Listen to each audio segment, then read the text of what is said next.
be able to function normally one day, and then day by day, your body slowly shuts down. The worst part is, as your body shuts down, your mind remains the same. Eventually, you die. This is ALS. Today, I will inform you about the disease ALS.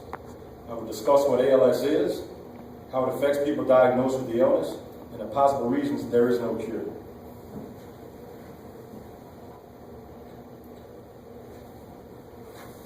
Most people know the disease ALS by the name Lou Gehrig's disease.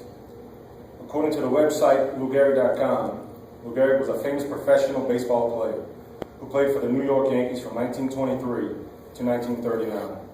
He died from ALS in 1941, and since this, ALS has been predominantly known in the United States as Lou Gehrig's disease. ALS is the abbreviation for amyotrophic lateral sclerosis. This disease kills off the motor neurons in the brain and spinal cord that control the muscles of the body. As the motor neurons die, the ability for voluntary muscle contraction ceases. This leads to paralysis and eventually death. Now I'm going to break down the words amyotrophic lateral sclerosis. Like most medical terminology, it is of Greek origin, with the A meaning no, the myo meaning muscle, and the trophic meaning nourishment. So, amyotrophic means no muscle nourishment. The word lateral indicates the area of the spinal cord where nerve cells that control muscles are located. As the muscle wastes away from lack of nourishment, it causes hardening and scarring, which is what the word sclerosis means.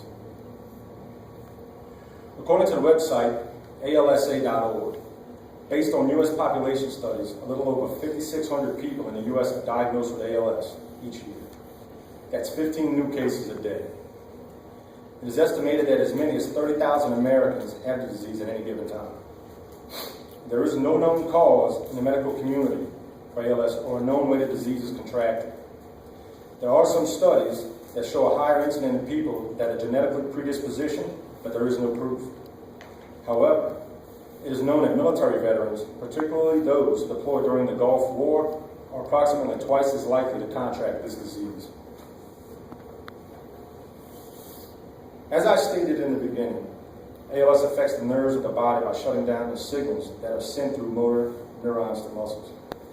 These motor neurons slowly die off, and signals are no longer sent to the muscles they were attached to. This causes the inability to move muscles voluntarily. As you can see in this slide, the nerve to your left is a normal nerve, and the muscle is in atrophy. The nerve to the right, as you can see, is starting to die off. The muscles are also wasted and atrophy. As the muscles atrophy and waste away, people can no longer control voluntary muscle movement. This affects every muscle in the body, except for the muscles that have involuntary movement, such as the heart and digestive system.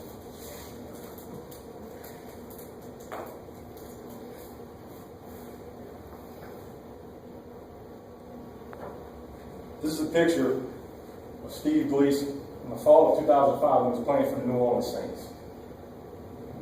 As you can see, his arms heavily muscled. He's got good musculature, his face, his neck, his entire body, as most professional football players do. This is in 2011. At the beginning of this year, Steve was diagnosed with ALS. As you can see, he's about half the size as he was in 2005. The disease already started to take its toll on him. This is Steve Gleason in the fall of 2013. He's completely emaciated. He's confined to this wheelchair. He can no longer speak, feed himself, or use the bathroom normally.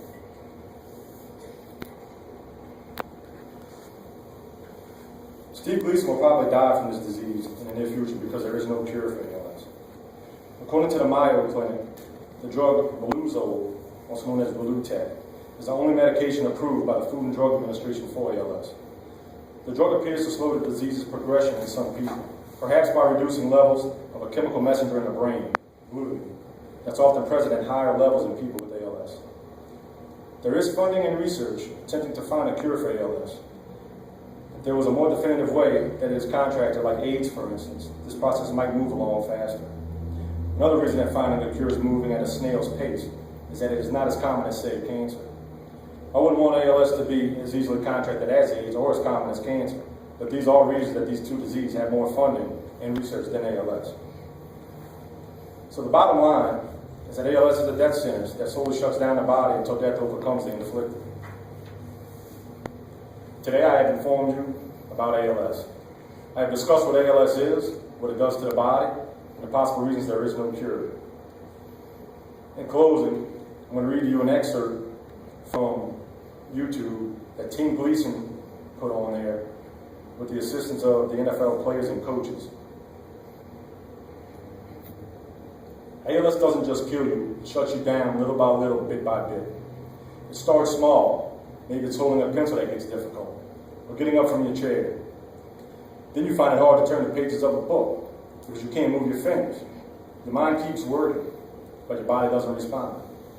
You won't see it coming because no one knows where it comes from. Soon you can't hug your mother or pick up your child.